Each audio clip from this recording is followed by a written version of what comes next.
उत्तर प्रदेश के मैनपुरी के बरनाहल में एक इंटर कॉलेज में आज सीएम योगी आदित्यनाथ ने एक जनसभा को संबोधित किया है। इस जनसभा के दौरान उन्होंने 361 करोड़ से अधिक लागत की विकास परियोजनाओं के लोकार्पण का शिलान्यास किया।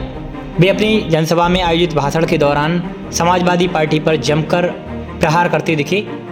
सीएम योगी आदित्यनाथ ने निशाना साधते हुए कहा कि इस जिले को कभी बीबीपीआई जनपद माना जाता था, लेकिन विकास में पिछड़ गया। प्रदेश में गुंडागर्दी, अराजकता फैलाने वाले लोगों ने यहाँ अलग मॉडल पैदा कर दिया। इसका वास्तविक चेहरा कन्नौज का नवा ब्रांड बन गया है। उन्होंने प्रदेश को दंगों की आग में झोंका, नौजवानों की नौकरियों में डाका डाला। आइए एक बार सुनते हैं सीएम योगी आदित्यनाथ मैनपुरी में पहुंचे और क्या बोले। ज्यादा वसूली होती थी तो चाचा को धकेल दिया जाता था, भतीजा अकेले ही बैग लेके भाग जाता था। यही दृश्य पूरे प्रदेश का हुआ करता था। विकास के नाम पर यही लूट खसोट बची हुई थी, यही लूट पूरे प्रदेश में बची हुई थी।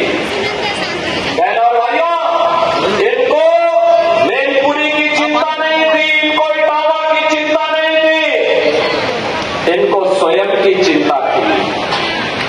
इनको प्रदेश की चिंता नहीं थी, क्योंकि इनको स्वयं की चिंता थी।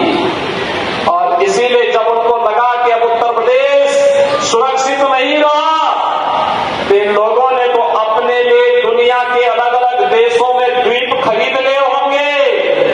लेकिन बहनों और भाइयों, हमें और आपको तो इसी प्रदेश में रहना है। योजनाओं के लिए मैं मैनपुरी जनपद और खासतौर पर कराड़ विधानसभा क्षेत्र के आप सभी मतदाताओं को, यहाँ के नागरिकों को हृदय से बधाई देता हूं, अपनी शुभकामनाएं देता हूं। बहनों और भाइयों, आपने अभी देखा होगा मंच पर मुझे अनेक नौजवानों को टैबलेट और स्मार्टफोन देने का अवसर प्राप्त हुआ। आपने देखा कि सीएम योगी आदित्यनाथ सपा के गढ़ मैनपुरी में पहुंचे। उन्होंने कहा कि 2017 से पहले हर नौकरी बिकती थी, वसूली होती थी, चाचा भतीजा मिलकर वसूली करते थे। वसूली जाना हो जाती तो भतीजा चाचा से बैग लेकर भाग जाता था।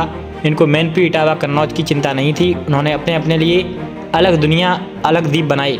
साथ ही सीएम योगी ने कहा कि 2017 के पहले कोई निवेशक उत्तर प्रदेश नहीं आता था। हमने पिछले 7 सालों में 6.5 लाख से ज़्यादा युवाओं को सरकारी नौकरी देने का कार्य किया है। पहले न पूंजी सुरक्षित थी, न व्यक्ति सुरक्षित था।